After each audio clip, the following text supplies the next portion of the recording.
gonna be alright. Yeah. Cause me and my clique, we don't give a fuck. Trick Daddy, you got it, gang. Let's go. If you want it, you can get it. Let me know. I want to break this thing up. Let's go. If you want it, you can get it. Let me know. I want to break this thing up. If you want some, come get some. Happy Father's Day and welcome wrestling fans to FTW Future Focus. I am your not so humble correspondent, Robert Black, here to serve our community, the wrestling community that is, and directly above me and to my right is the master of wine, women, song, and cigars, currently in Chicago, Illinois, by way of Indianapolis, Indiana. He is the wonderful Tony Motown Allen. How you doing, sir? And it's Father's Day. Everybody acknowledge your daddy. Oh. Speaking of acknowledging your daddy, I want to give a shout out to my buddy Sean. Happy Father's Day. He's not here right now, but I'm at his place right now, enjoying the nice weather in Chicago on the deck with the pool. Thank you. And he is currently with my white father. So I want to wish my white father happy Father's Day as well. Of course, my father, happy Father's Day from South Carolina. My little brothers, happy Father's Day. They want me to be a father. They're like, I don't care if you're 50 years old or not, bro, have a kid. But I got to tell you something. Big bro's pull-off game is pretty bad. So I could have some little Motowns running around out there right now. We just don't know. And with that, thank you for joining us on FTW Future Focus. We're on the board, and we have the intro. Sorry. Cicadas. Cicada. I hate those damn things. Oh, I really do. Oh, I should burn that motherfucker. Moving on. You got a cigar right there. And I also want to say hi, happy Father's Day to my mom. And I know she's laughing right now because she told me these motherfuckers be landing on me. We're like 2 minutes into this goddamn show. Motherfucker. Well, get a rolled up newspaper. We'll wait for you. And also joining us today, a man who is not at work and at the controls in Indianapolis, Indiana. He is the founder of our feast, the president of FTW Network, my pal and friend, and a father himself. Happy Father's Day to the mastermind, Bobby Rogers. How you doing? What's up, everybody? How y'all doing? Happy Father's Day to all y'all guys out there, to all y'all moms out there that act as guys. Just stay in kids' life, be real, man. I wasn't the best father, when it came to my kids, but I love them all, and, all I gotta say is when people, y'all be truthful with each other too. Helps out a lot, but, say a quick hi to Wendy. Wendy, what's up? We all say, well, how you doing? Thank you for the fans that's watching. The fans are going to watch your return. Next week, I will be again in the Western Protocol, but we will be broadcasted live on Monday night from Monday Night Raw here in Indianapolis. So stay tuned. It's going to be interesting. Sweet. Well, gentlemen, the first thing up on our agenda is our review of Clash at the Castle. I've been waiting for this shit. I got everybody's predictions here. Who was right, who was wrong. Well, I've got my own scorecard, and it sucks. But still, I thought it was a pretty damn decent show. Oh, it was. Yeah. I guess. Bobby sounds nonplussed about the whole thing. Hell no. How can I say this? I watched it and I'm like, some of it was cool, but it was too predictable because it's not a major card where things could change. I could tell what was going to happen, how it was going to happen, once they started the match. You really can't do anything before you see them come out, But once they start walking out and how they walking out, I knew exactly who was going over, whatever. I was like, dang, this is just too obvious right here. They need to do something. Unfortunately, a lot of average fans don't have that ability though, so that's a good thing with the pay-per-view. Yeah, I guess. I don't know. I'm just. European fans are just a different breed. Oh hell yeah! Them fans were about to cross. They were. Where were they at before when AJ and Cody fought the first time? They were in France. That was a whole different crowd. I like that crowd a lot more than the Scottish fans, to be honest. Really? I like that crowd better, yes. Wow, because the Scots were really into it though. No, they were into it. It was just different though.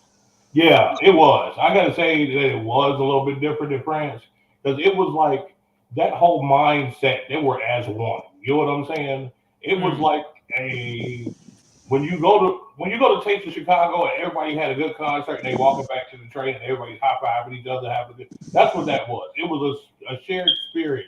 Yeah. I would say when it was in France.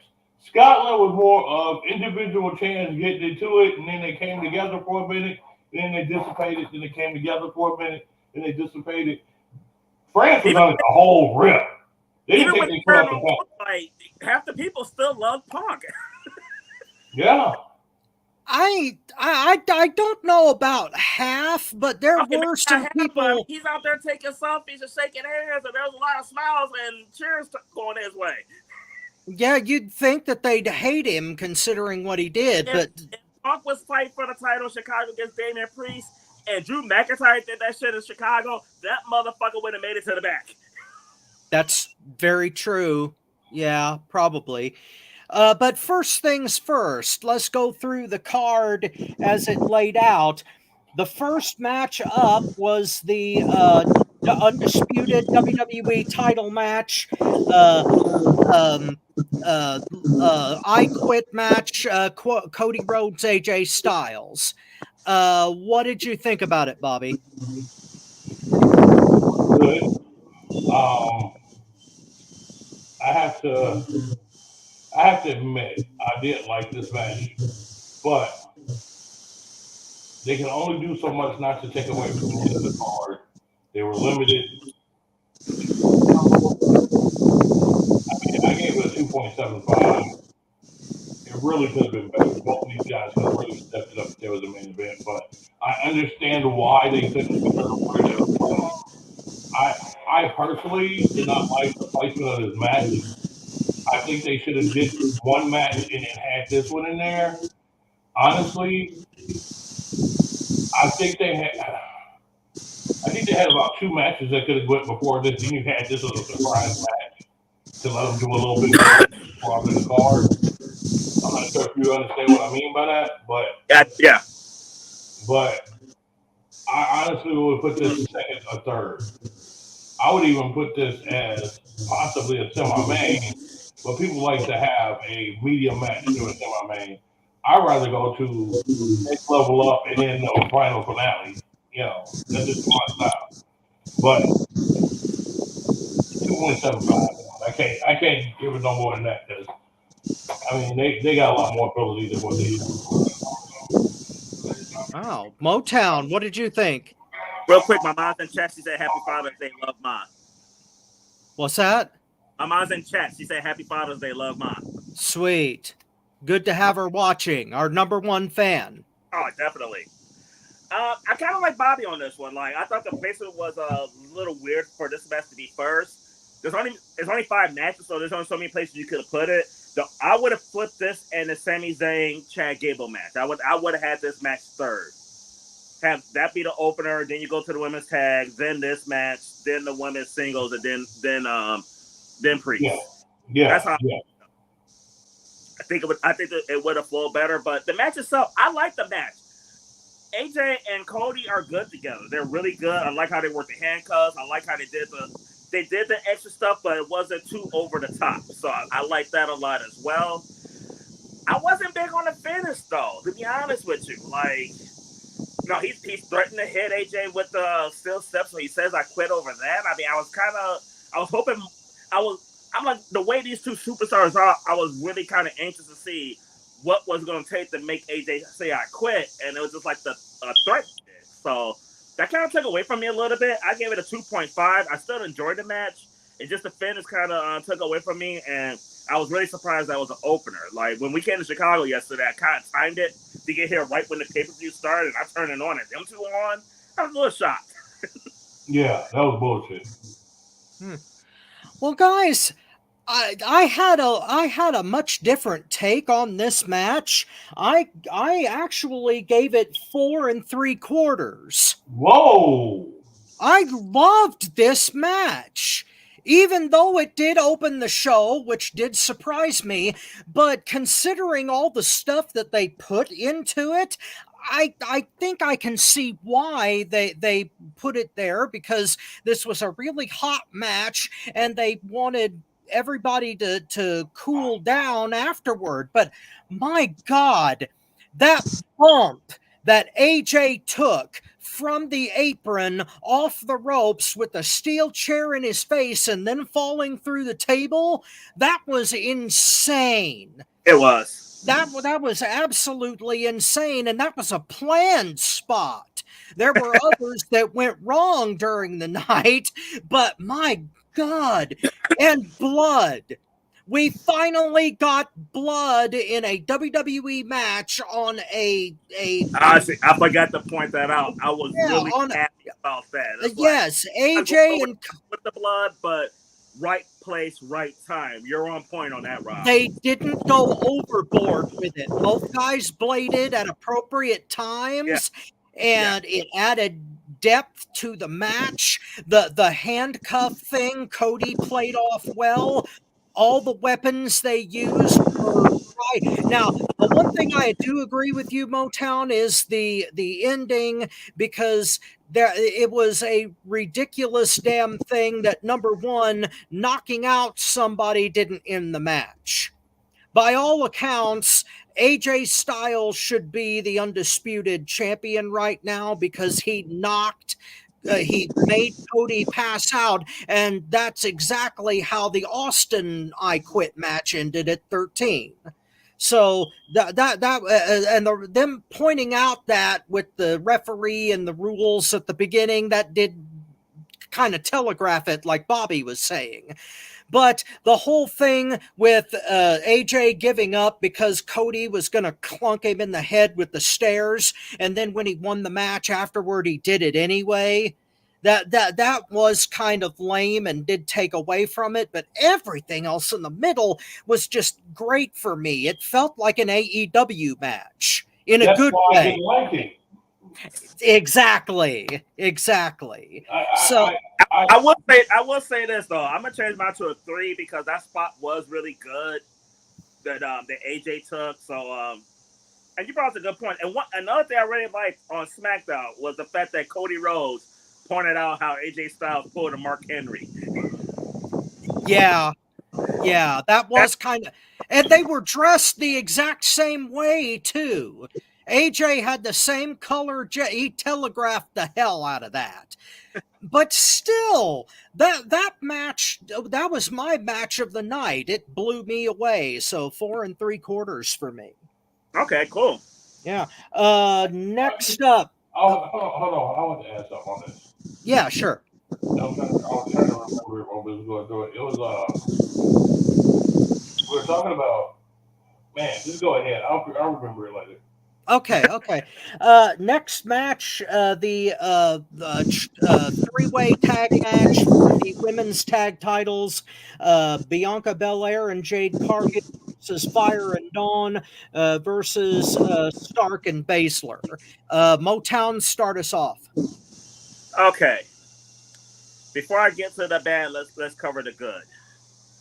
I enjoyed this match. So before I do criticisms, I did enjoy the match.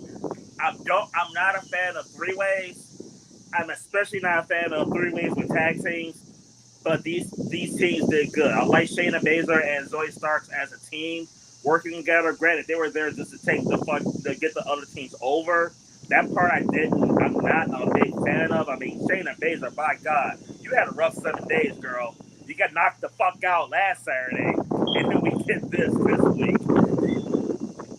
I love the Unholy Union. I'm a huge fan of theirs. I did not think they were going to win. Oh, real quick on this one, we all picked Bianca and Jade to win this match. The previous match, the only ones that picked on the opening match, we all picked Cody too. So the first two matches were unanimous. Yeah. Unfortunately, we weren't all right. Right. I was not happy with Jade at all. Like, Jade just looked sloppy out there. Yes. I was not, and in all honesty, I wasn't happy with them teaming up together. Because even the stuff they weren't sloppy on, it didn't seem like Jade and Bianca were on the same page. It's like I didn't feel that chemistry. I didn't feel them like they're on the same page on stuff though. So I thought that kind of took away from the pacing of the match a little bit. And even the spot that Bianca did off the ropes, it looked like she landed wrong on. I forgot who she landed on, but her little spot up there, flip off the rope, she even looked a little off though. So I was disappointed with them, but I was not disappointed with the match. And I think even with some of the sloppiness in the match, the other girls did good. I think the Unholy Union came out looking really, really good. I mean, they were the best team in this match on this night. I'm not saying overall they were the best team, but in this match, I felt they were the best ones though. But I gave this match a 2.5. I wasn't overly impressed with it. I did like how they presented the champs. I mean, they did feel like a big deal though, but they just kind of took away from it though. So I mean, I hope we see more progression out of Jade, or maybe they need to like take a page from AEW's book, because I enjoy Jade more in AEW right now than I've been enjoying her in WWE. That's just how I feel about her right now. Maybe they need to like rush this heel turn and have her turn on Bianca sooner than later, and then have her be in a heel role, because I think some of her limitations that we're seeing, you can't hide as a babyface. You can hide it a little bit better as a heel, where she could do heel shit to kind of take the focus off some of the stuff that she's not able to do in the ring. Bobby, what's your take? I can't say it any better. I mean, that's right on point. I felt good considering I'm not a professional. I mean, honestly, I looked at it and I was just like, God dog, this is a night off. And usually when you have rookies as green like that, you're going to have a night off like that. It's going to happen. This is what they say. Now, I want to see how she rebounds from it. That's what the quality thing is. Does she rebound from it with a better showing? If she does, she's learning something. If she don't, she won't be able to learn it. We will find out next pay-per-view. Oh, Isla Dawn and Fire, man, I like them in NXT. And I got to say, they're a good tag team. Good technical aspect. I mean, these two girls are going to take over. They're going to, I think you got them, you got the Carter and Chance girls there, which they wrestled a couple of times already. So those are going to be good matches. I mean, I think they're doing this Cargill and everything with the tag team, so then Jane can turn heel on Bianca, and then they can go ahead on their singles. They have a reason to be together. Now they won't. Because Jane's going to do something dirty. Jane's going to end up having.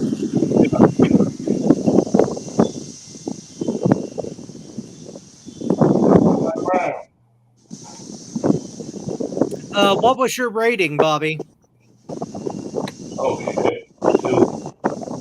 2. 2? Yeah, I gave it a 2. Oh, okay.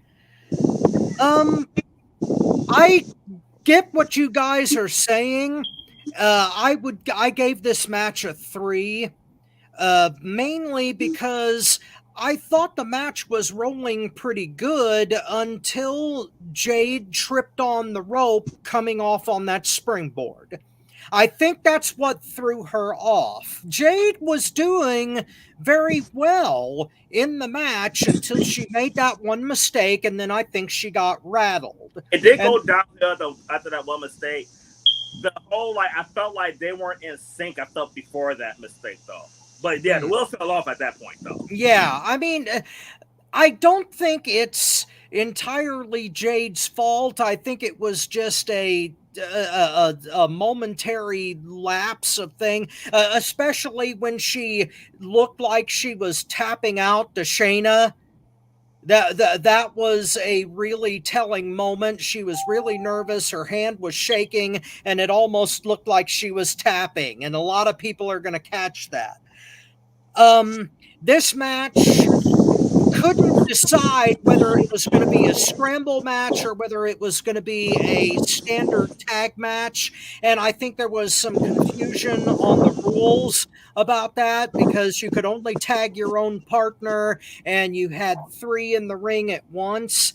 And if you're going to do a scramble match, do a scramble match. If you're not, then don't have 6 opponents. Yeah. Yeah. Yeah. And that's another thing that took it away from me. I mean, you know, all these bodies in there just doing some crazy stuff. It's just like, you know, tag team match supposed to be 4-on-4. I mean, 2-on-2. Yeah. That's 2-on-2. Yeah, especially if you're not using lucha rules. If you're not using lucha rules, then there's not really a basis for a scramble match. But that reminds me. Let me ask you: is it? Because I'm not a big fan of multi-teams. Wasn't that unusual that like one person whose team was in it? I always thought even we had like 3 teams or 4 teams, it was still 2 people in there. You can tag anybody. Yeah. There's been all kinds of weird ways that they redo the rules to where it's confusing as hell. Maybe even to the people in the match. That might have been one of the problems. Yep. But if you're going to do a scramble match, then you need to either need to make sure that you can tag anybody that you need to, or you just need to do it lucha style, which is they just need to stop doing them, period. Exactly, or they need to stop doing them, period, whichever comes first. But I love Fire and Dawn. That's why I why I drafted them in our fantasy draft. And they really showed out, and the crowd really loved it when they went over, which is why I think that's the only reason they went over. But as far as Bianca and Jade as a team, I don't think it's time to split them up yet. They need to do a little bit more of a slow burn on that. And but overall, the match gets a solid 3. Let's see if Mastermind is right and how Jade bounced back after this. Because I know, like when I said have her turn on Bianca now, I know I'm fast forwarding that real fast is because I'm in a hurry for her to be a heel because I'm just not like I don't like what I'm seeing right now. Granted, she has done this in the past too. Like we've seen her look a little shaky, and then we've seen her come out like on SmackDown and look like $1 million though too. Well, see, Bobby is right. She does still have some rookie issues to shake off. And I'm pretty sure she will, especially in the environment she's in, because they're going to give her plenty of time to do it. It's just, I can't really blame her for the way that match happened. I mean, if I took a bump like that and missed, then I would be rattled too. So I can't really blame. And plus the cohesion problems that you talked about can be chalked up to the way the match was booked, really, not necessarily her. Yeah, too, though, because I think if they went with like 2 women in the ring out of the 6, tag anybody, I think that could definitely give them a better flow versus now she's having to work a triple threat style. Mm-hmm. And correct me if I'm wrong, Rob, I already think she's done triple threats in AEW. No, she didn't. And so she's really out of her element. I mean, I'm feeling kind of bad being as hard on her as I was because she was a little bit out of her element on that too. Yeah, and things got sloppy all the way around. And that's another problem with scramble matches. It can get kind of sloppy. Yeah. But everybody loved Fire and Dawn. So and the enthusiasm kind of helped it out too. Fire. Now, I can get it all day, every day, though. I'll put it on a la Dawn like this. And thank you for joining us on FTW Future Focus. Wow. Oh, she'll acknowledge me as daddy. Thank you for joining us on FTW Future Focus. Wow. Okay, our next match, the Intercontinental title match, pitting Sami Zayn defending against Chad Gable. Gable. Mastermind, go ahead. Master Gable. Why did they screw you? They should have never took you to Scotland. See, they screwed. I tell you. They don't like you, Gable. You might go to AEW and be a superstar, but not on the WWE. They don't understand you, Gable. I'm sorry.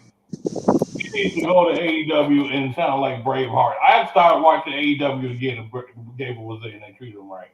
I would. This is ridiculous. He should have got that title last night. Sami Zayn should not have had that title whatsoever. Gable should have walked off, cocked his arm with that title, and treated his crew like shit until they turned on him. That's the direction they should have went. And they went with, I'll just give it back to Sami Zayn. I understand you can give it back to Sami Zayn. Why? What the fuck are we doing this stupid shit? That was the dumbest thing I've seen Triple H do since getting Stephanie went bad. Okay. Thank you for joining us on FTW Future Focus. But that was the dumbest thing they made. It's like, how the fuck you don't give Gable the title right now? This would have been a perfect time. And they just blew it. They blew it. They blew an opportunity. They should have gave Gable that title and let him run. You know, it's good. Sami Zayn got it, but he don't need it. Sami don't need it. Gable needs it. Now how can we take Gable seriously after he lost to Sami Zayn again? How could we? We can't. There's no way. When I go, I'll explain it all to you. You want to get the Motown breakdown on that? Uh-oh. Well, I'm done. Go ahead. What was your rating? Oh, shit. It was still a good match, though. I mean, they did pretty decent. I said 3.75. Okay. Motown? All right. First of all, for predictions, Ty and Marcus picked Sami in this one. Me and Rob, we had Gable. Yep. Going into the match, I really felt Gable should win. I thought this was the time to win. I agree with Bobby. Like, if not now, when? This is the time to do it. I like how they did this, though. First of all, the match was phenomenal. They played the Apple Academy to a T.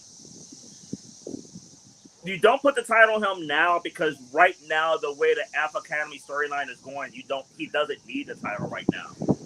Because guess what? After Maxine calls him again, and Otis like walking out with Maxine, and the distraction. I mean, like, it ain't like Sami beat him clean. I mean, there was a whole lot of shenanigans, a whole lot of distraction that led to him losing.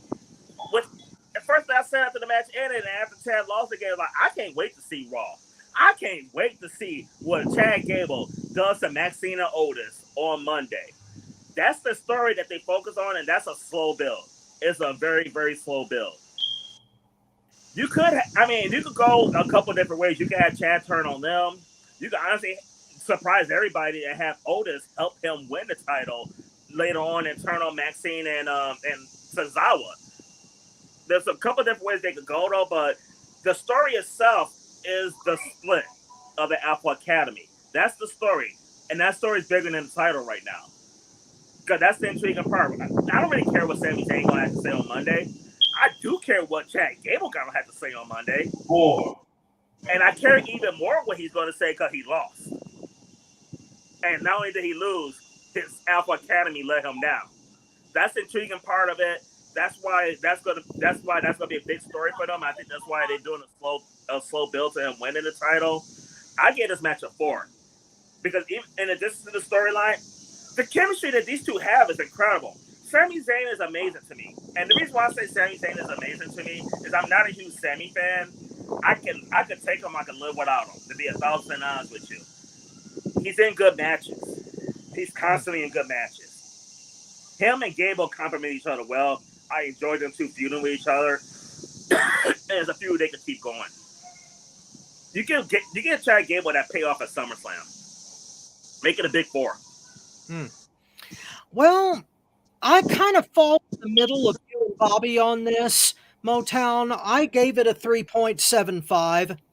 And I think we all agree that Zayn and Gable have great chemistry in the ring, and they showed it to a T last night.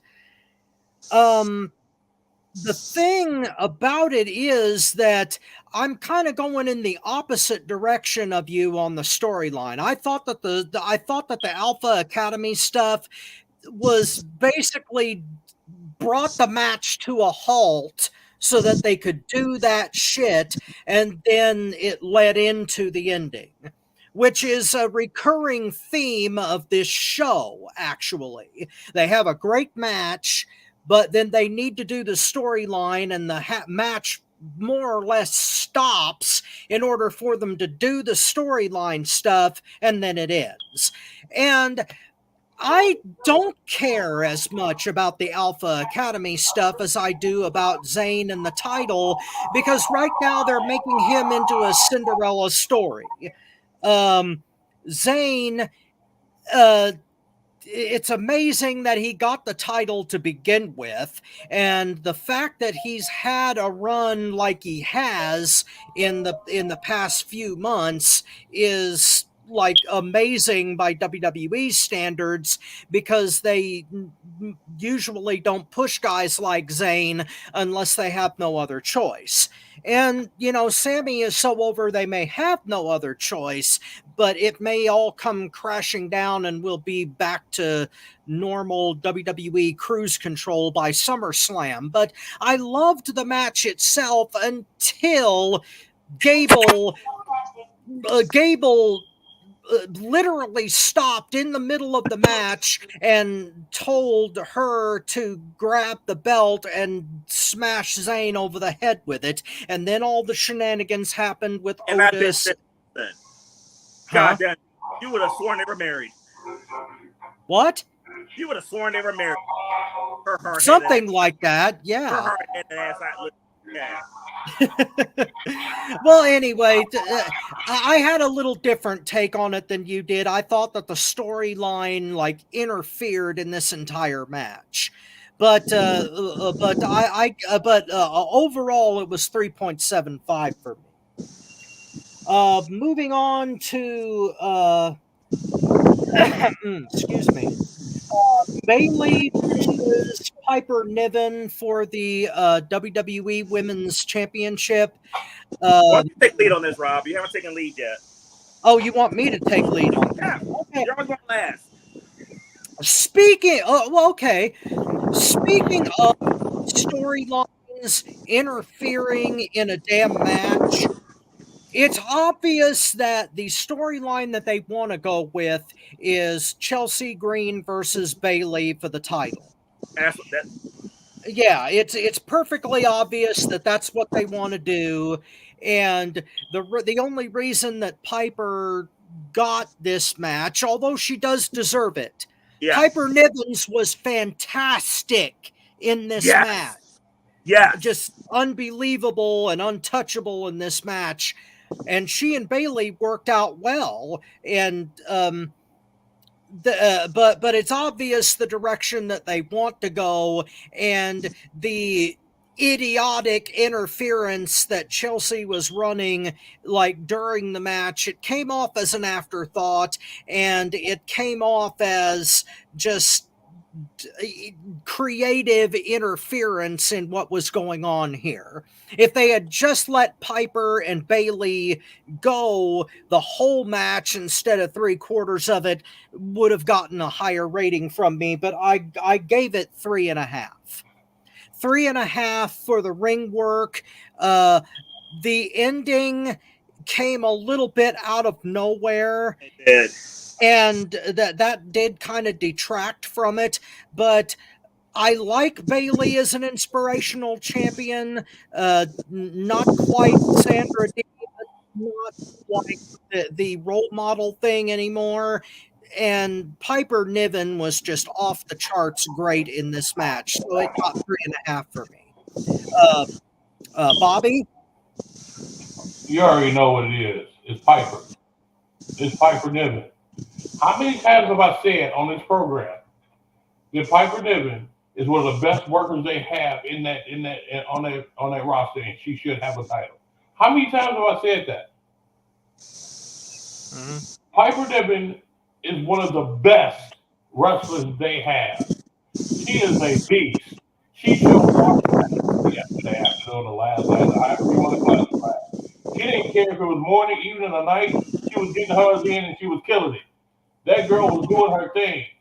And I'm sorry, anybody got a problem with Piper Niven being a champ needs to be smacked. They need to get up off of this blonde haired bombshell type thing and start looking at women as women. The average man don't want no bombshell like that. They want a thick woman. Let's stop this crap and let's go to reality here. Piper Niven is a beast. Give her the title.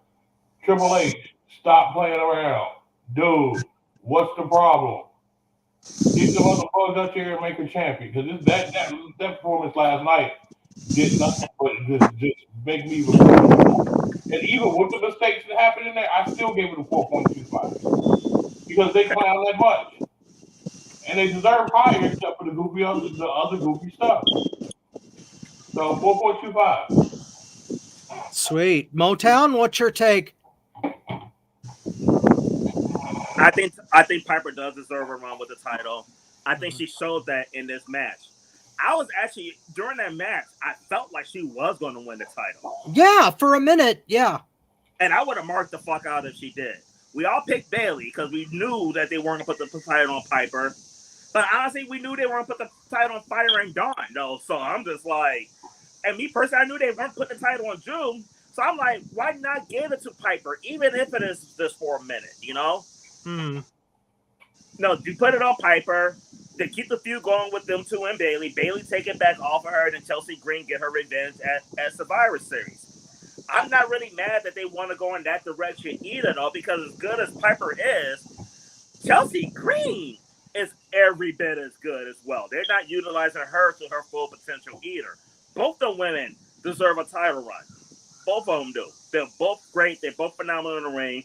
I'm happy that they let Piper showcase her talent more in this match than they have in the past. And I hope when they work their way up to Bayley and Chelsea Green, that they're going to let Chelsea show more of what she can do in the ring and actually have Chelsea win the title. Even if it results in like Chelsea and Piper going their separate ways and them two end up fighting over that title. I think that'd be good programming. And I don't care who you make the heel because either one could be the heel and either one could be the babyface between them two. I think that's the direction they should go. I wasn't in love with the fact that Bayley kept the title. I agree with you, Rob, and the finish seemed kind of fast. Because they had a masterpiece going. It was a great match that they had going in there. Even with the little shit that Chelsea Green was doing. And that was fucking funny as hell when she got thrown out the match. And here she comes back as a luchador. Oh, that shit reminded me of the All-American Masked Man, brother. We'll come back to that. I agree with Rob on this one. The rate, I gave it a 3.5. It would have got a higher rating if Piper would have won the title because, and the reason it would have got a higher rating if Piper would have won is because I thought she deserved it. I thought she outperformed Bayley, and it's not Bayley hating. She legit outperformed Bayley in that match and deserved to win this match. And I would have marked the fuck out if she would have won. But I gave it a 3.5. Cool. And our main event was for the World Heavyweight Championship, the Raw title, Damian Priest versus Drew McIntyre. I'll take the lead on this one because I you didn't like it as much as we did. What's that? Because you probably didn't like this as much as me and Bobby. Well, I don't know about that. I mean, it was a pretty good match, but it didn't blow me away because there were pace and chemistry issues here in the fact that Drew McIntyre Yeah, I get he moves much better as a big man than Damian Priest does. He's more versatile in that regard. And the crowd was really hot for this, and they were looking for the title change. But after that huge botch, which I thought that was a legitimate spot when it first happened, when Priest caught his foot on the rope and it got curled. Yeah. I mean, I was, and now in all honesty, I was impressed. Yeah, me too. Until I I'm like, how the hell did he do that? I don't know. Well, apparently it was a botch, and he didn't plan it. He caught his foot on the rope.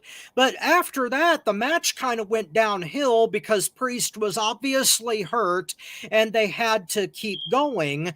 But in the end, it was a real letdown because you knew that once they barred Judgment Day from ringside that Punk was going to get involved. They telegraphed that, and once again the match came to a dead halt to accommodate the storyline, and then the match ended.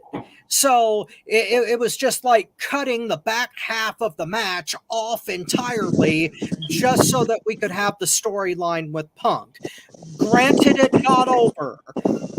Granted, the Scottish audience was not as ready to riot because Punk cost him the belt than what you would have expected. But still, I wanted the match to be more, and it didn't end up being that way, and it took away from the whole thing. So I gave it a 3.5.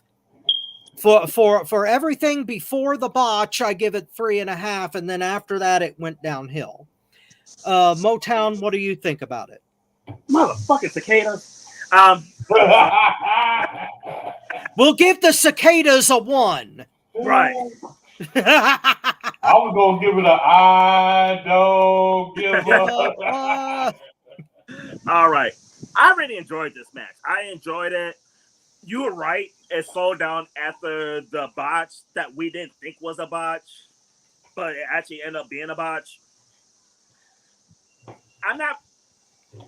Drew works a better big match than Damian Priest did. I think Damian Priest did the best that he could.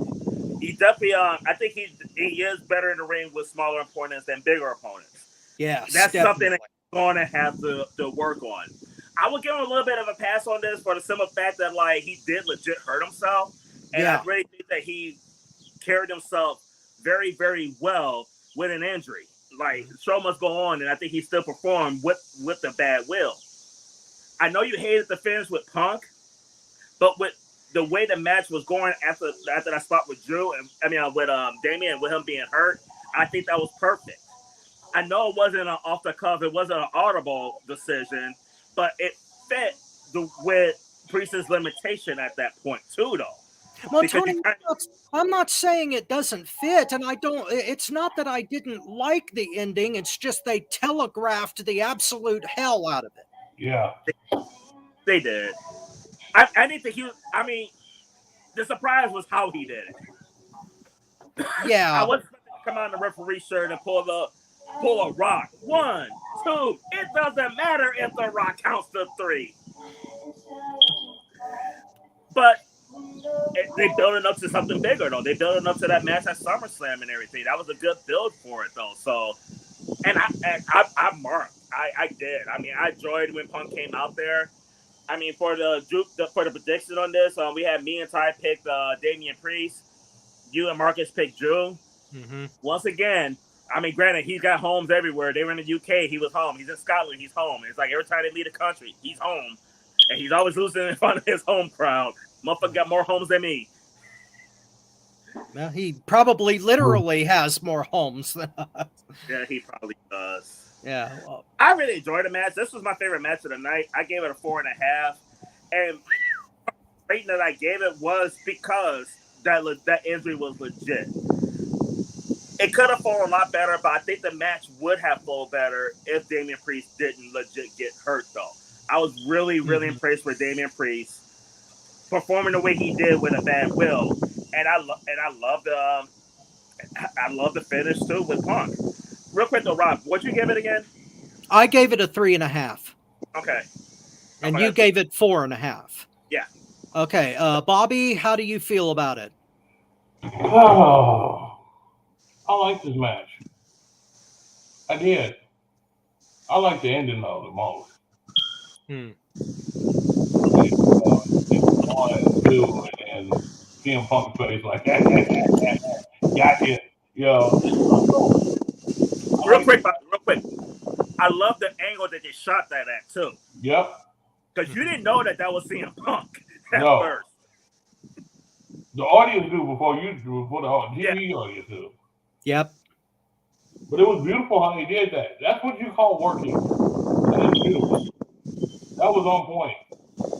Even with the goof bumps, I'm giving it a 4.25 as well.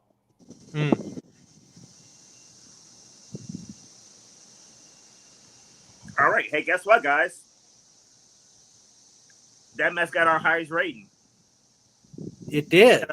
We have an average of 4.08 on that one. Our second best match was Sami Zayn and Chad Gable, followed by Piper. I just say Piper on that. I got Chad Gable at 3.83 and then Piper at 3.75. Oh. Wow. Not that far off. Well, okay. You guys gave the Cody Styles match 2.5. I gave it 4 and 3/4. I bumped mine up to 3. No, that came at 4. I bumped mine up to 3. I got an average rating of 3.5. It was close between Chad Gable and Piper Niven though. I think I put Chad over the edge. I gave it a 4. And then me and Rob both gave Piper 3.5. Okay. But yeah, overall though. Yeah. The last couple of shows for WWE have been moves in the right direction. And from WrestleMania on, my mom enjoyed WrestleMania. She been enjoying the PLEs. I mean, we've been watching them together though. Like for me, she's not an avid wrestling fan. I mean, she watches us more than wrestling, and she enjoyed the show too. So that's why I know it's a pretty good show when she enjoys it. Yeah. Well, I can't agree with Mania 40, but with the last two, with Backlash and Clash at the Castle, yeah. And I enjoyed Battleground. I thought Battleground was damn good, except for one exception, and we'll talk about that in the Father's Day freestyle. But moving on to the tapped out for Clash at the Castle. Bobby, what was yours? AEW. AEW for the Clash at the Castle? Because they were so jealous. No, I'm just playing. Tony Khan was I remember saying I had to bet the Rob, man. It was there. All right. My tap out moment was the planning of all of these matches. It didn't have to do with so much as the performance of the matches. Jade is new, so I could excuse her. I think everybody did the best of their ability and stepped up to a greater scale. I think that the actual production failed them, though. The matches could have been done in a better order to where it had more of an emotional toll on the crowd. The crowd was there and then disappeared. Then they didn't even show up, and then they're back and then disappeared. You could have had a continuous flow where they got built up, and at the end of the ball, it's like, oh my God, that was good. So,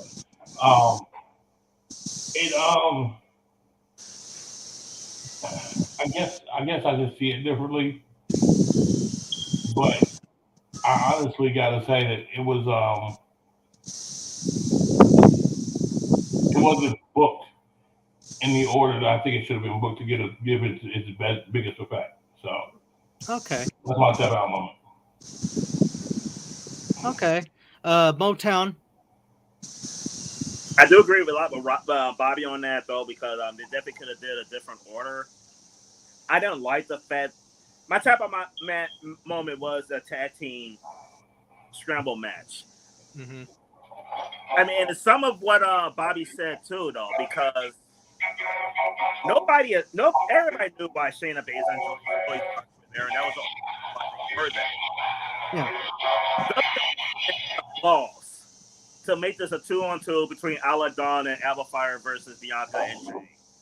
They put Zoe Starks and Shayna Baszler in there to protect Bianca and Jade and put the titles on Aladon. And in my opinion, if you believe in a team to be your tag team champions, they should be able to beat your tag team champions. I know that wouldn't be a popular decision because Jade and Bianca are very popular. They're a very dominant team. But goddamn, if you want me to believe that the Unholy Union is a legit tag team that deserves the tag team titles, and they are, it should have been 2-on-2. And I blame that.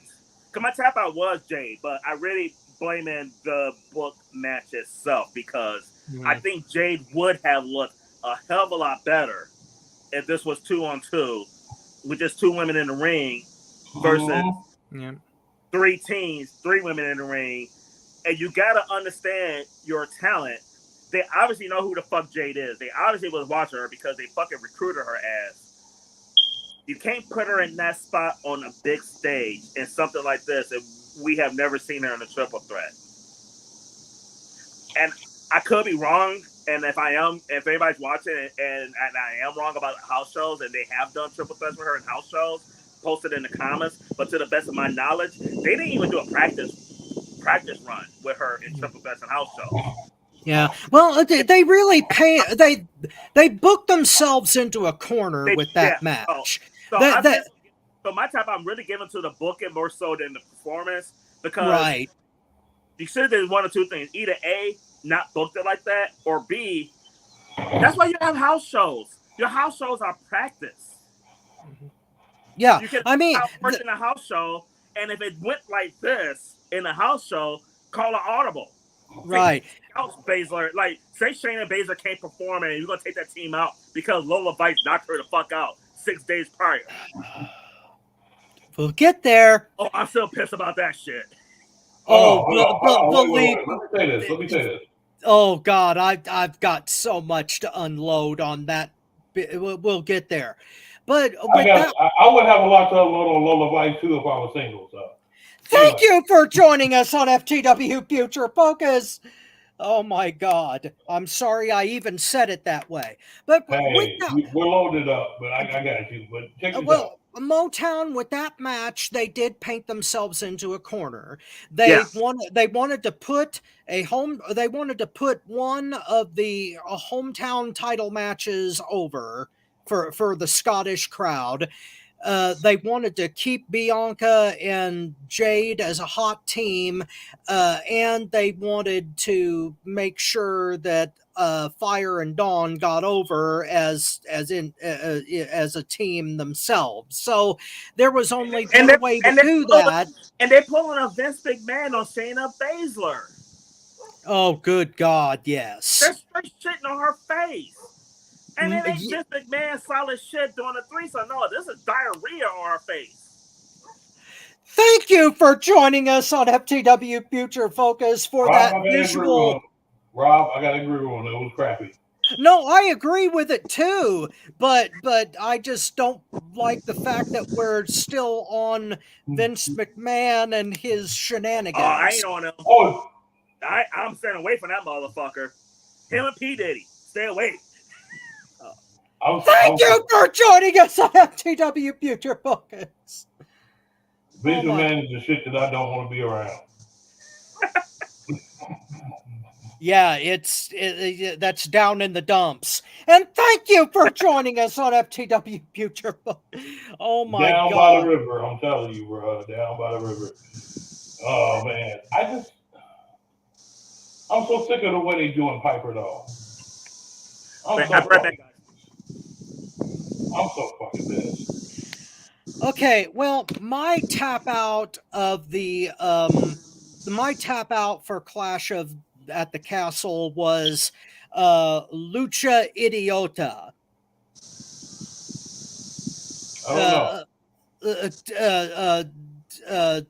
Green coming out in that damn mask. Oh. It just didn't do anything for me, and it was silly, it was obvious, and Chelsea just brought the match to a screeching halt when she did that, forcing Bayley out of the match. And they were going at a really great pace until that happened. She'd already been thrown out of the match once, and it was just overselling the fact that WWE wants Chelsea Green versus Bayley instead of Piper Niven versus Bayley, and they want that dynamic, and I don't really like it. I'd rather see Piper. I would have rather seen Piper win the title and then have Bayley come back from it, but then they want all the focus to be on Chelsea. And so her coming out in that ridiculous damn mask, I know that everybody thought it was funny, but this is Mr. No Fun we're talking here. I'm the sergeant from Monty Python. This is far too silly. Move along to the next sketch. Far too silly. But no, Lucha Idiota was just absolutely unnecessary for me, and it gets my tap out. I will say this. I gotta say this though. Seeing Chelsea Green in person and seeing her like really get into that Lucha, and I ain't talking about the WWE, I'm talking Lucha Underground. I know that one way she went against Pedro Mero. Chelsea. Oh no, he faced Pentagon Dark in that one. Pentagon Dark. Okay, that was dark. That was dark. Dude, if you watch that match, you will fall in love with Chelsea Green. I loved her from AEW All In. But Chelsea Green clowns, dude. She straight clowned in Lucha Underground. And you can tell now by watching Lucha Underground and what she did there versus what WWE doing, they're not letting her go. They're not letting her go. They got a lot of people that are not letting wrestle like they can wrestle. And it's aggravating. Yeah, it is very aggravating, especially since Piper Niven did that great performance, and then they had Chelsea come out there and act like that. It's just a Vince McMahon turd in a silver punch bowl. And thank you for joining us on FTW Future Focus. Yeah, that was shitty. Now I'm getting into it. Okay. Thank you for joining us on FTW. Okay, now for our moment of Clash at the Castle, and I think I'll take this one first because I'm sure that you guys may not agree with this, but Cody Rhodes' blade job. When I saw that happen in the Cody AJ match, that was my moment of the show, and that's one of the reasons why Cody versus AJ was my match of the night, even though I thought the ending was wrong and came out of nowhere, because it showed that at least in the PLEs, WWE is willing to go a different route. And even if it is just Cody that's willing to do it, it was masterfully done. It was blood used tastefully in a match that's supposed to be brutal, and I appreciated the hell out of that. So that's my moment of Clash, was seeing both him and AJ Blade do it right in the context of the match and like add excitement to it, and that's why I gave it such a high rating. So that was my moment. Motown. No, I want Bobby to go first. I got 2 moments. Oh, okay. Mastermind, what was your moment for this show? Piper Niven's performance. I mean, we've said it many times, and I'm going to say it again. Piper Niven showed out. Mm-hmm. Piper Niven proved that she should be champion. Piper Niven should be one of the top echelons of the women's division in the WWE. Piper Niven is that shiznit. Not the Vince McMahon shiznit, but, you know. Thank you for joining us on FTW Future Focus. Just wipe it clean, that's all I'm saying. Thank you for joining us on FTW Future Focus. Did that put us at 10? What? Did that put us at 10 or did I miss any? That puts us at 12. Oh shit, I'm falling behind. Okay. No, that's okay. There were a few that like yada yada really quickly there, but Okay. Motown, go ahead. You had 2 moments. I did have 2 moments. Real quick though, on Bobby's tap moment. Piper Niven deserves a run. They're trying to push Chelsea Green. She deserves it too now. I mean, they're kind of in the corner with those 2 women though, because just as much as Piper deserves it, Chelsea Green deserves some shine as well. They're going to be painted into a corner on that. Mm-hmm. One of my moments was yours, Rob, and for an additional reason to what you said, and then I'm going to give you my extra moment. Do you remember when they asked Triple H about a year and a half ago about blood in WWE, and he was like, with health issues, this and that, you're never going to see here again? Mm-hmm. I'm happy that he changed his mind. I don't know if The Rock was in his ear that got convinced him. I don't know if it was a return of CM Punk changing his mind. Somebody changed his mind, because when they asked Triple H about blood in WWE, that motherfucker was adamant that forget it, you ain't going to see it. Honestly, I think Cody changed his mind. The spot on Raw with The Rock. And I think that was more Cody's suggestion, and especially since he and AJ were the ones that did it here, and nobody else has done it. So it may just be a Cody thing. So that was one of my moments, but my other moment is honestly the return of CM Punk. That was my favorite part of the match. I love how they did it. Like you said, like, okay, no Judgment Day. You knew Cincinnati was going to happen. You knew somebody was going to come out. I had a feeling it was going to be Punk. I was hoping it was Mommy. I was hoping it was. Because when they banned Judgment Day, they banned them specifically. No JD, Finn, and Dirty Dom. They didn't mention Rhea. So I was hoping that Rhea came back because, oh, God, when Mommy returns, that's going to be a fucking show. But I like how they did it with Punk. You feel like they legit hate each other.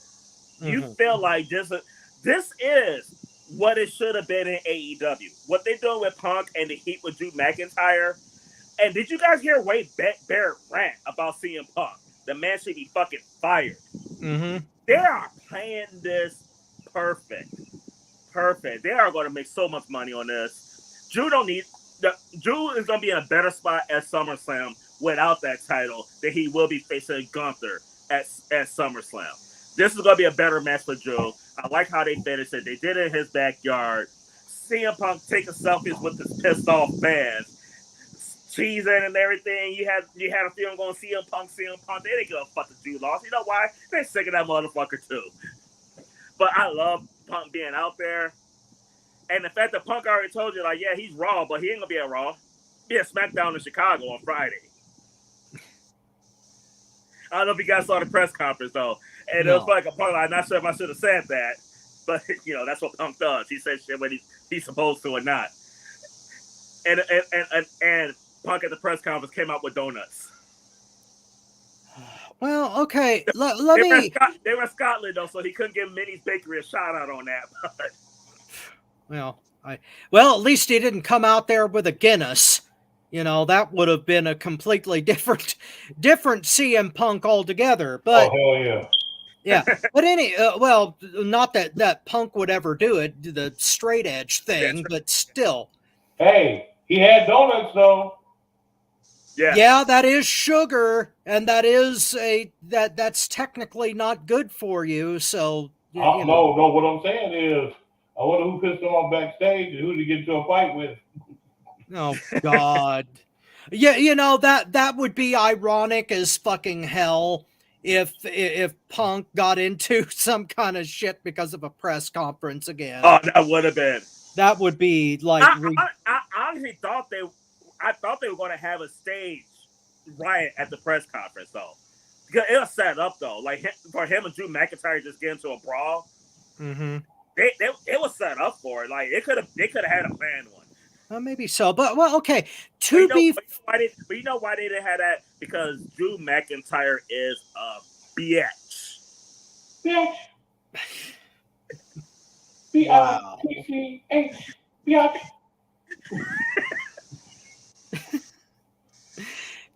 To be fair, He's a biatch. shit. Okay, I quit. Never mind. Oh, sorry. Okay, Mastermind, would you What's up? mind explaining what we are going to be doing for our final segment and for the rest of the show here? Rest of the show, Fathers Day Freestyle. Everybody know how it is. The guys get together. We all get in a circle. Talk about the favorite thing in your life. Women, money, and hold on. It's three.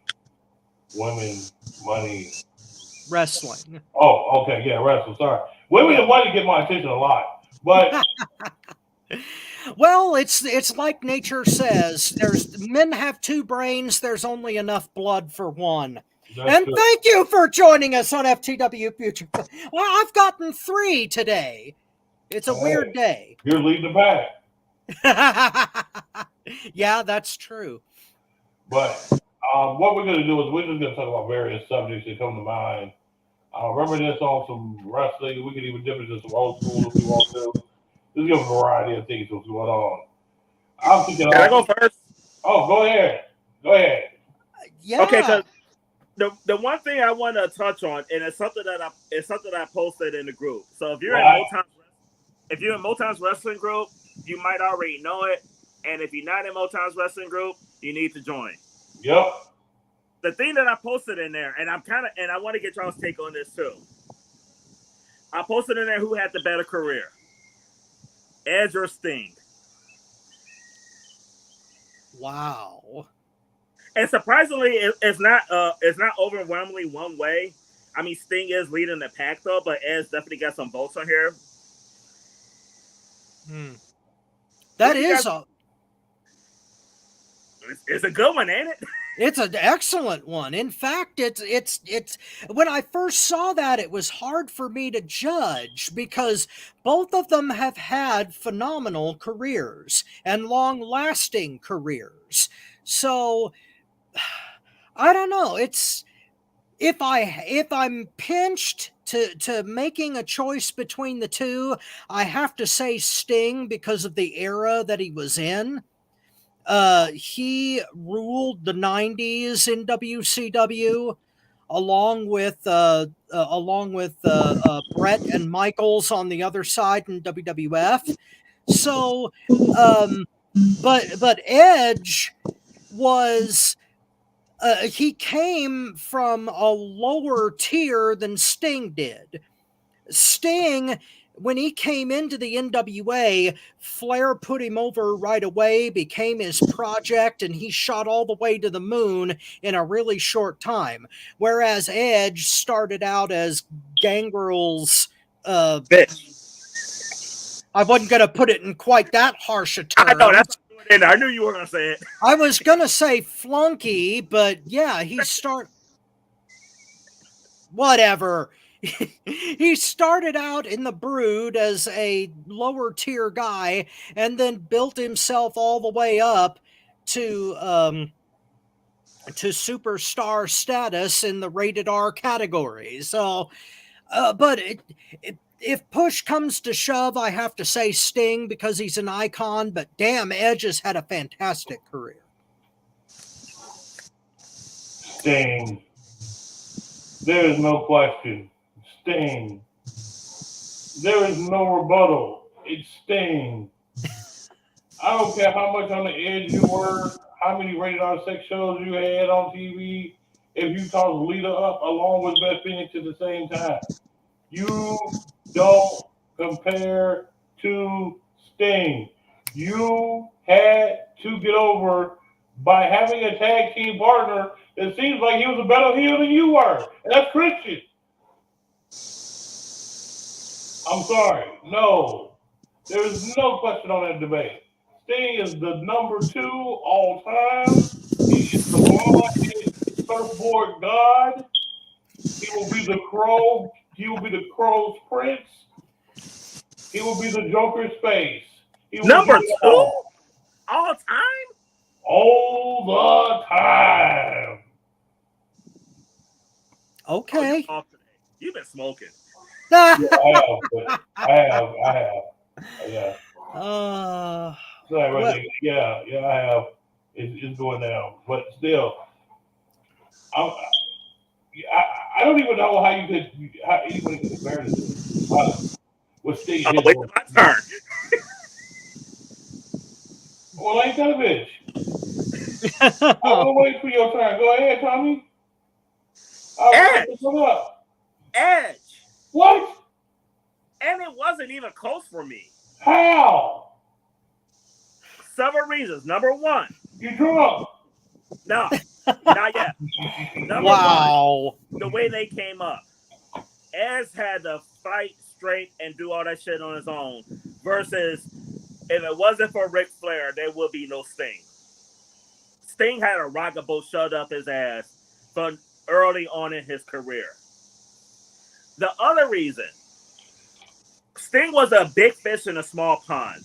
Edge was doing this at a time where actually they didn't even want him doing it. He was supposed to just be a transitional champion, hold the belt for a little minute, then they're going to put it back on John Cena. Edge busted his ass to put himself in that spotlight and had nothing to do with Christian because in all honesty, nobody really gave two shits about Edge when he was with Edge and Christian. You know when you gave a shit about Edge? If you're going to say somebody put that motherfucker over, it wasn't Christian. It was Lita. Lita had us looking at this motherfucker a whole lot different.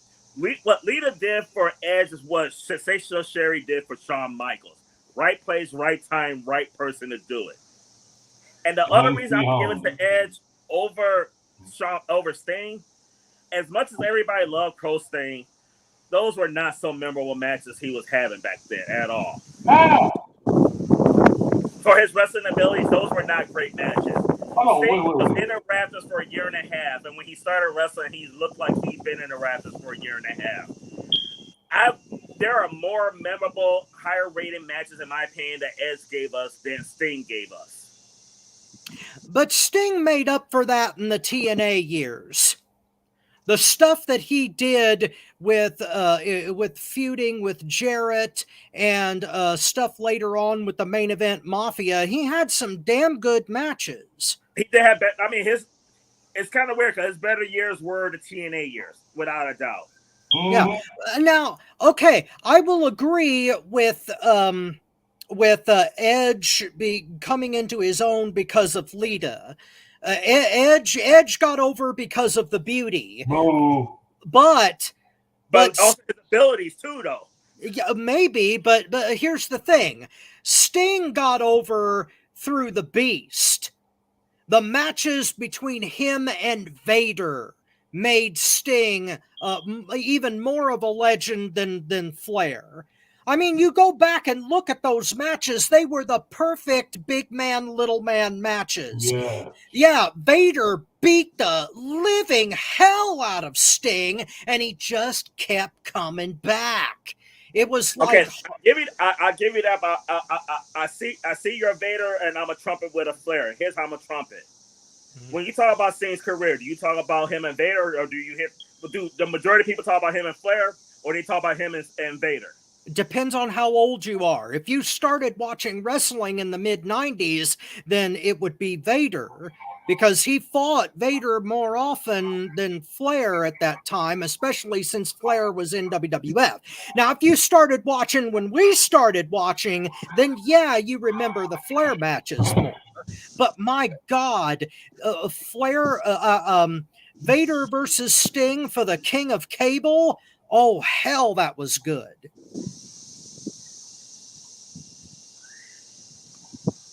I am sticking with Edge. Okay.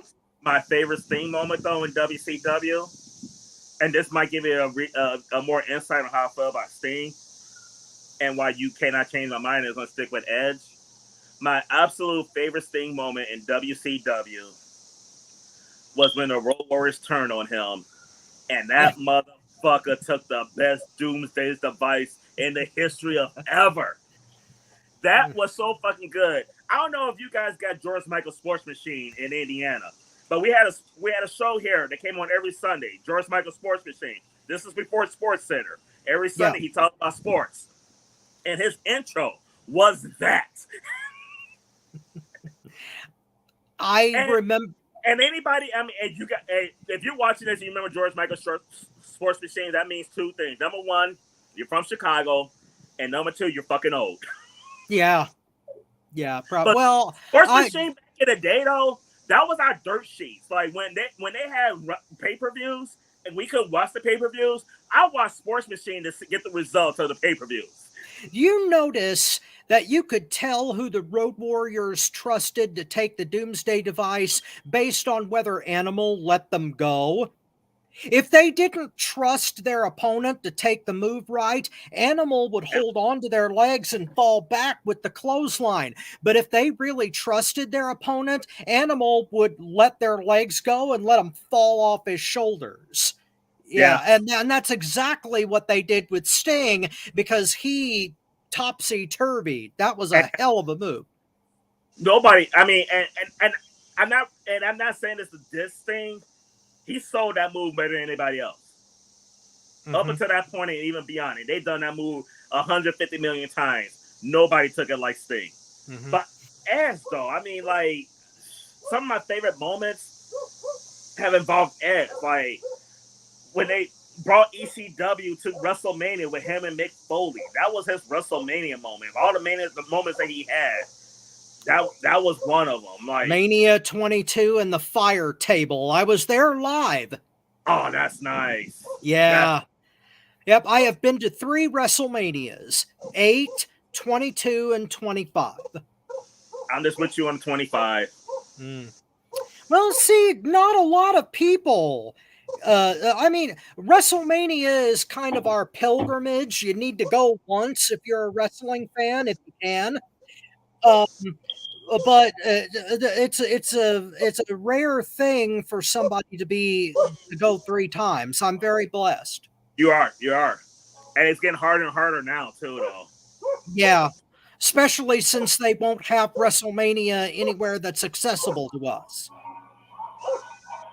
But, the fucking dildo they shoved up Minnesota's ass. Yeah, that was ridiculous. And they're gonna try to give it a little lube, but like, oh, in 2 years when we do SummerSlam for 2 nights, you'll get that in a couple years. Yeah. Some matches don't last that long. Mine's included. That fucking cheating bitch. Yeah. Speaking of dildos with no lube, I want to talk about NXT Underground. Oh. And thank you for joining us on FTW Future Focus. That's 4 for me today. I'm bad. And that's sorry, Moms, for you. Yes, it is. Anyway, I don't know about you guys, but I really, really wish that WWE would make up their goddamn mind when it comes to that, to NXT Underground. Because don't know how to make up their mind with Underground. They gotta make up their mind with Lola Vice, man. Well, no, well, okay, it was absolute crap that Lola went over in that match. This was the disrespect I felt in this one. You're trying to present Lola Vice as a legit badass, and I get from her background. I don't know a lot about Lola Vice before NXT, but from what I hear, she's a legit badass. I'm sorry. I don't want to see you as a badass, tough-ass bitch that's going to knock out Shayna Baszler, and then you're going to shake your ass after a fucking Underground match. Not that I don't like her ass, so don't get me wrong. I do love her ass, but for me to say this, there's a place and a time for it. That was not the place and the time for that at all. Okay, that took away from me, Rob. That really took away from me. And I love a nice ass. Y'all know I love a nice ass. Thank you for joining us on FTW. No, but that was the wrong time, though. That was the wrong match. See, okay, it's not so much that Lola Vice went over, although it is for me, because Shayna should have just knocked her ass out and got it over with. But the fact that WWE showcase MMA style matches, but yet won't commit to that style. Yes, exactly. Problem. Exactly. Because the whole underground concept needs to be rethought, because they're trying to use it as a vehicle to bring in UFC people as a crossover, or to legitimize that style and get WWE fans used to it. And that's not going to work unless A, you have an actual MMA match, or B, you stop bringing in professional wrestling elements to it, because they were leaving the ring, they were using objects and interference. It just, everything about Underground and the style that they use is just absolutely wrong to me. But I'm going to give you 3 words to explain why you would never get what you want. We need that. We definitely need it. But I'm going to say 3 words. This is the reason why they would never let us get that. Brawl for all. Yeah, it kind of gave me Brawl for All flashbacks. But Bobby, go ahead. I love Brawl for All. Oh, man. They thought Bart Gunn was going to beat Butterbean, and Butterbean knocked him the fuck out. Bobby, what are you on? Yeah. And then Timber. Good God. I watched that at the Stadium Bar and Grill in Chicago Reds with a bar full of people. We all fucking erupted on that shit.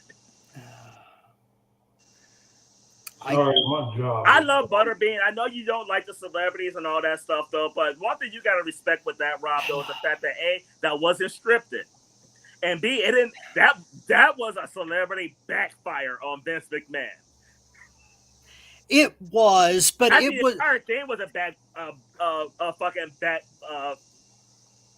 Because they expected Dr. Dusty Williams to do really good, and he got knocked the fuck out. Well, see, here's my thing, Motown. I have a huge problem when pro wrestling gets a black eye.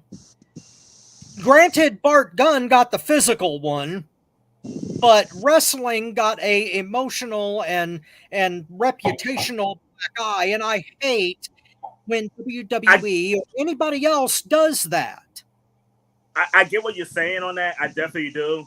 But that was Vince McMahon's ego that caused that one, and it wasn't like Lawrence Taylor beating and Vince Russo's stupidity. Yeah, but I mean, but we can get back to Underground, because I know Bobby said I cover it too. But go ahead, wrap that up, Rob. Bobby, what was your take on Underground? Hold on.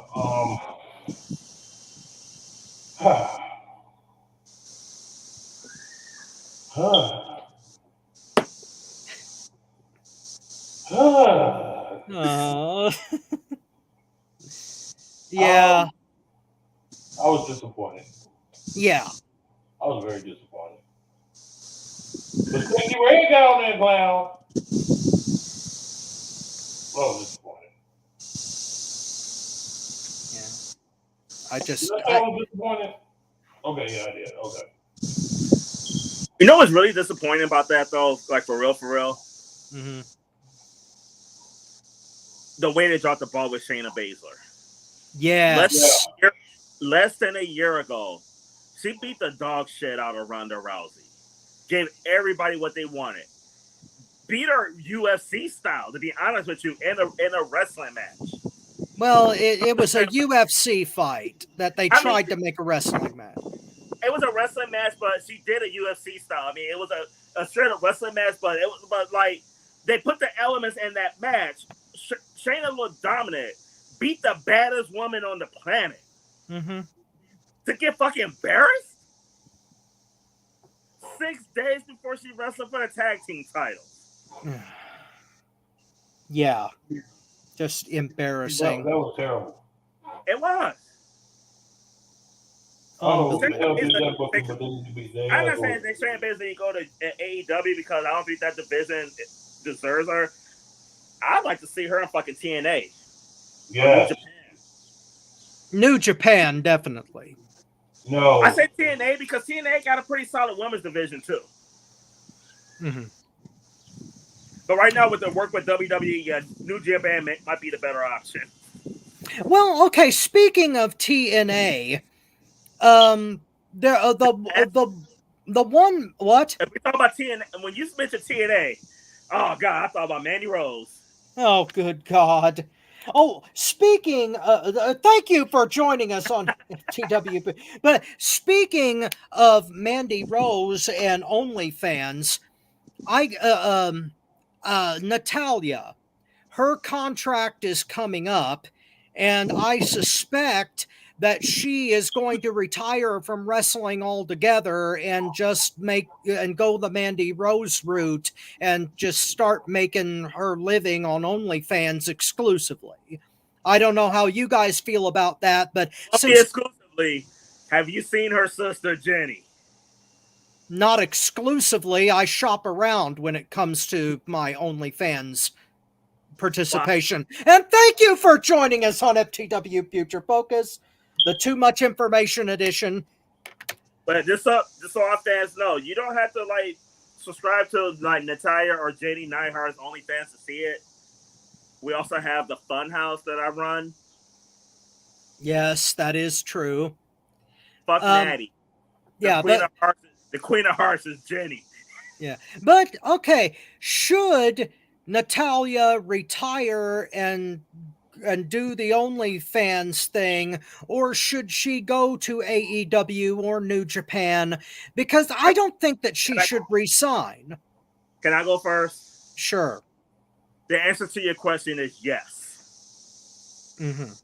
And I say yes because she should go to AEW. Being 1,000% honest with you, she needs to go to AEW.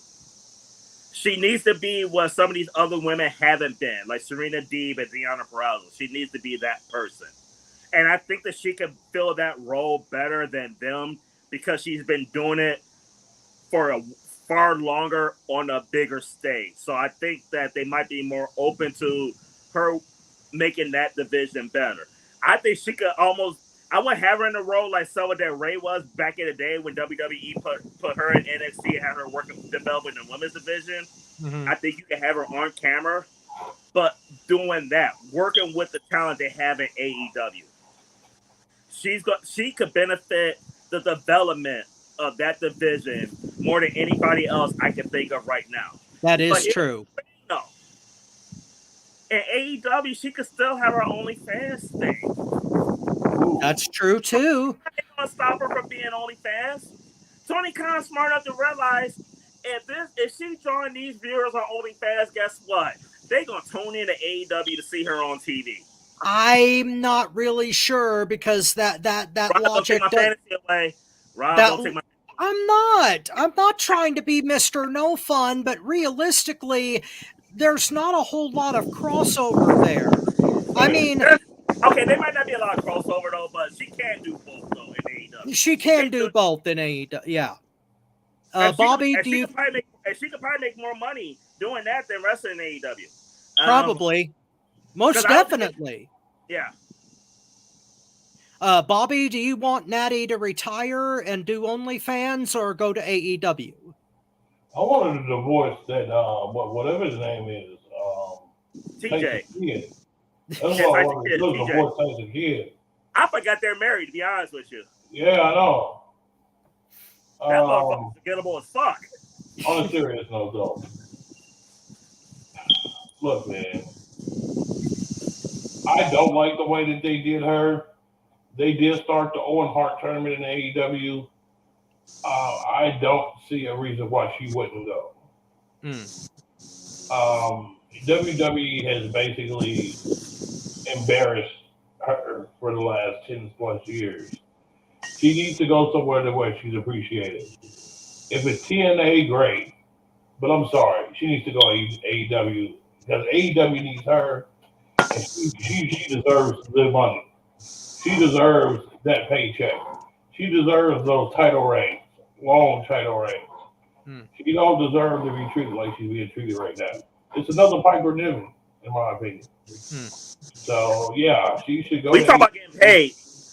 I'm sure you agree with me, Bobby. She deserves a big contract more than Becky Lynch if she gets it there. Hell yeah, she do. And she deserves it more than Mercedes Moné. Way more than Mercedes. Where do you think Mercedes learned it from?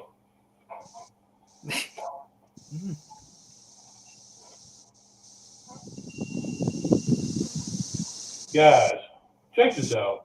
Okay. It's Father's Day.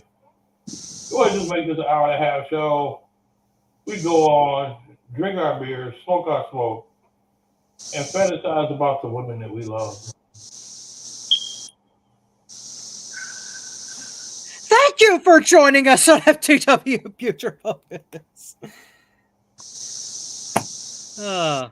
That we say the women that we love. Well, no, I'm just gonna throw this out there because I have my real women that I love, and I have Mandy Rose, I have AJ Lee, I have Trish Stratus. So, oh God, To AJ, all the AJ. To all the girls I've loved before. But just a shout out before we go off the air, though. Skippy. CM Punk is not medically clear to please you yet. And Motown's back in Chicago. And thank you for joining us on FTW Future Focus, the Punk is going to kill us edition. It'd be worth dying for. You know what? My mom loves Skippy. She loves AJ Lee. I could bring her home to mom, and she would be fucking ecstatic seeing AJ skip around her one-bedroom apartment. Oh, good God Almighty. I didn't think we were going to go down that route, but on that note, on a mastermind suggestion, we will sign off for this Father's Day. And to all fathers out there, we appreciate you. Thank you for being part of our show and part of our lives. On behalf of the mastermind, Bobby Rogers and Tony Motown Allen, this is your not-so-humble correspondent, Robert Black, saying Happy Father's Day. We'll see you in the future. Hit that James Brown, baby! Hit it. Oh, how you feel, brother? Feeling good. You feel good? Feeling good. It's groovy. Play so much bone, brother. How you feel, man? I feel all right. I call your name. I don't want no people to know you're in here. How you feel, fella? That jam sure getting down. Look at him. Ha. We're gonna have a funky good time. We're gonna have a funky good time. We're gonna have a funky good time. We're gonna have a funky good time. Let's take 'em up, Fred.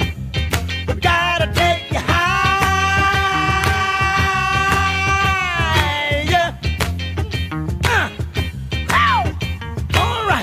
You want to do it again? You want to do it again, huh? Yeah.